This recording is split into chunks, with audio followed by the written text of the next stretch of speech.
झुका हुआ जाट और टूटी हुई खाट ये किसी के काम की नहीं होती। ये बात है जी 16 इसलिए बचा क्या मिमिक्री हुई।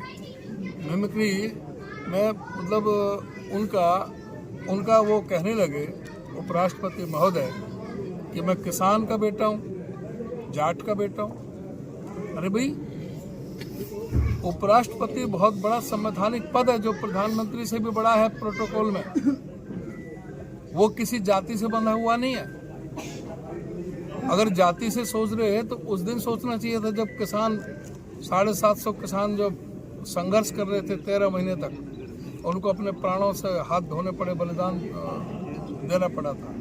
उस समय सोचना चाहिए था, उस समय सोचना चाहिए था। ये किसान भी 80% उनमें जाट थे और वो किसान भी राकेश टिकैत था, उसके आंसू भी नहीं दिखे थे, वो भी जाट था। और जो महिला पहलवान है वो भी जाट थी।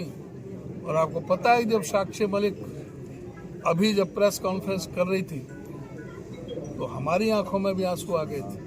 उस समय उपराष्ट्रपति जी को नहीं लगा कि ये भी जाट है, तब बात नहीं आई समझ। तो ये बात है जो ये सिर्फ राजनीतिक तौर से। एक बात और कहना चाहता हूँ,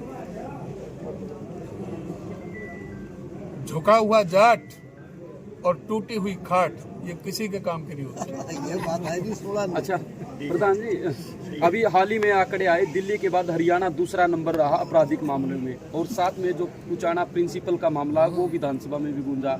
डिप्टी सीएम और गीता भुक्कल के बीच तनातनी भी रही। तो आप देखिए कितना गंभीर मसला है और ये सरकार बिल्कुल भी ध्यान नहीं दे रही। बच्चों को ये बेटी बचाओ बेटी पढ़ाओ,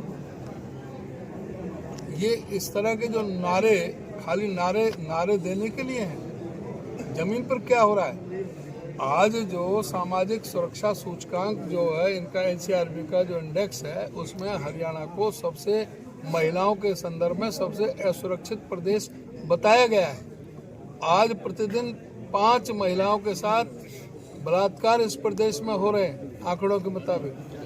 पूरा जो प्रदेश में कानून व्यवस्था ठप होकर के रह गई। उस समय सोचना चाहिए था। ये किसान भी 80% उनमें जाट थे और वो किसान भी राकेश टिकैत था, उसके आंसू भी नहीं दिखे थे, वो भी जाट था। और जो महिला पहलवान है वो भी जाट थी। और आपको पता है जब साक्षी मलिक अभी जब प्रेस कॉन्फ्रेंस कर रही थी तो हमारी आंखों में भी आंसू आ गए थे। उस समय उपराष्ट्रपति जी को नहीं लगा कि ये भी जाट है, तब बात नहीं आई समझ में। तो ये बात है जो ये सिर्फ राजनीतिक तौर से। एक बात और कहना चाहता हूँ, झुका हुआ जाट और टूटी हुई खाट ये किसी के काम की नहीं होती।